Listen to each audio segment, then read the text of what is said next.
Hey guys, and welcome back to my channel. If you're new here, my name is Kaylee June and I'm a beauty and fashion photographer based in Australia. And recently I've created this YouTube channel to talk about all things social media, freelance business, creative business wise, because I love talking about this kind of stuff.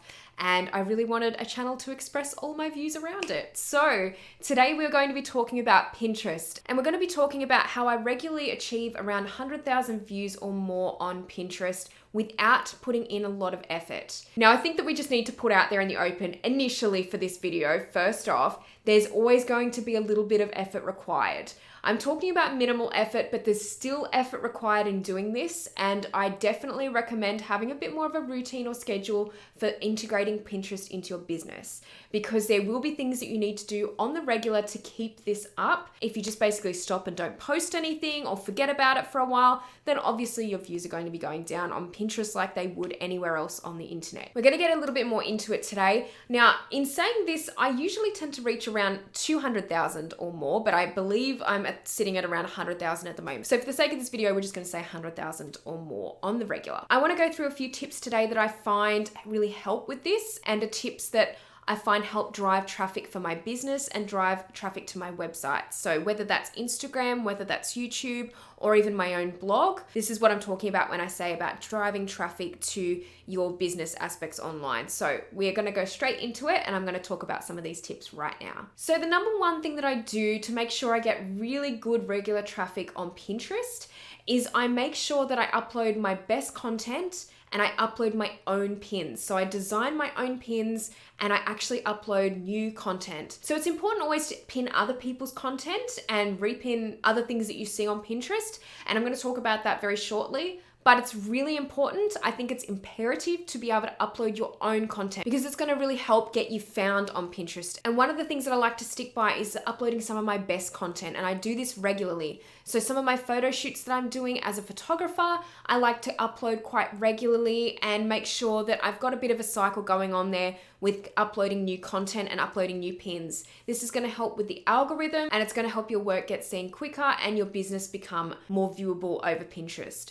Now, one thing that I will say is there's a number of different things that will help this, and I'm going to talk about that in the coming points. So we're going to get straight into those now. So a few things that will help along with uploading content that is your own and new fresh content is actually uploading regularly. Now, by regularly, I would say that I probably upload new pins for myself, maybe a couple of times a month. Admittedly, it's not something that I do every day. And if you want to grow very quickly on Pinterest, one of the best ways to do that is to make sure you're uploading a lot. And it might be several times a week that you're uploading new content. I don't personally do it that often. At the moment, I do have a lot of things going on, and I find that Pinterest is kind of taking a bit more of a backseat in that way. So I like to upload a couple of times a month. However, having said that, one of the other points that I'm going to talk about, I tend to do a little bit more regularly, but I'm going to get to that in a minute. But uploading regularly will really help, once again, with the algorithm. It's seeing that you're uploading fresh content on the regular. And like a lot of algorithms when it comes to Pinterest and Instagram and YouTube, it's going to help your work get seen better, because the algorithm's seeing that you're active, your content's getting pushed to the top because you're being active. So another thing to help with this is making sure that every time I do upload my own content, I'm making sure in the caption area that I don't leave that blank. I like to put some hashtags, because hashtags have become a more important factor with Pinterest, whereas they didn't used to be. And I also like to make sure that I'm using searchable keywords. I tend to have a bit of a conversational tone in the Pinterest caption, and then I'll add some important hashtags underneath. But in the conversational tone that I'm talking about, I tend to have some searchable keywords. So for example, if I'm sharing like a blog post and uploading a blog post onto Pinterest, then I would put in that caption something along the lines of how to use manual settings on an SLR camera, if that's what the blog post was about. So I like to tie those types of search phrases into that, because that will help your work get seen on Pinterest. Pinterest is a really big search engine. That's what I encourage everyone to look at it as being. It is a search engine, and it is like Google for creatives.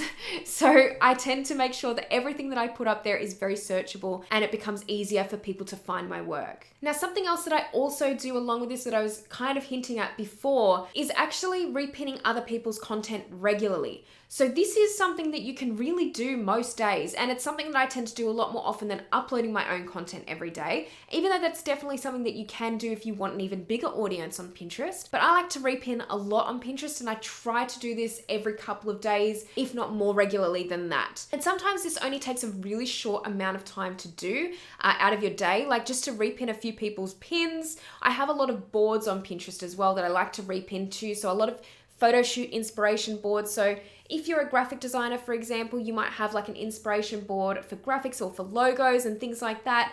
And you might want to repin to those boards on the regular. And that's another thing that will really help push your content up and make it seen on Pinterest, is because you're being active.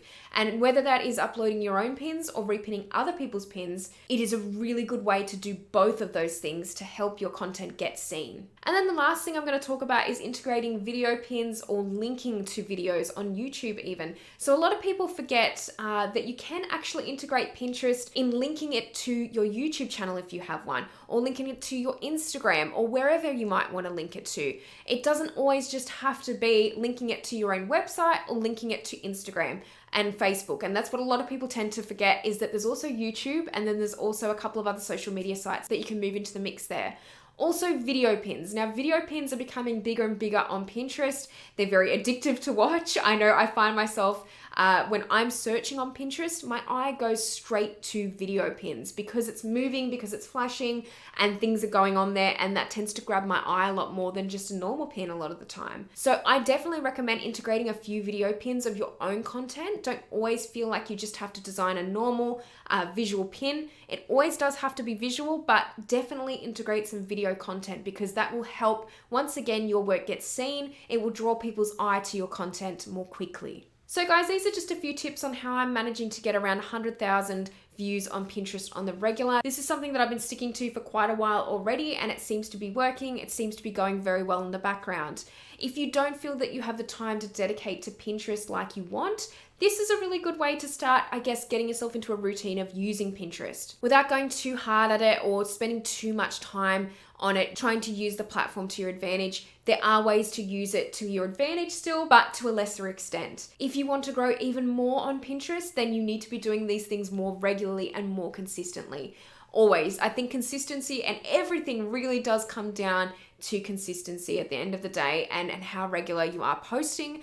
Obviously, you do want to keep in mind though the quality of the pins that you're uploading. As I said, I only try to post some of my best work. I don't tend to post images that I hate or posts that I don't think will be super beneficial. I just make sure that I'm posting my best content, and sometimes that's the best thing to do. So thank you guys very much for watching this video, and if you liked it, please give it a thumbs up, and if you haven't subscribed to this channel already, make sure you do, because I'll be posting a lot more content on here for creatives and businesses. And if you like this video, please give it a thumbs up, and I will see you in the next video. Bye!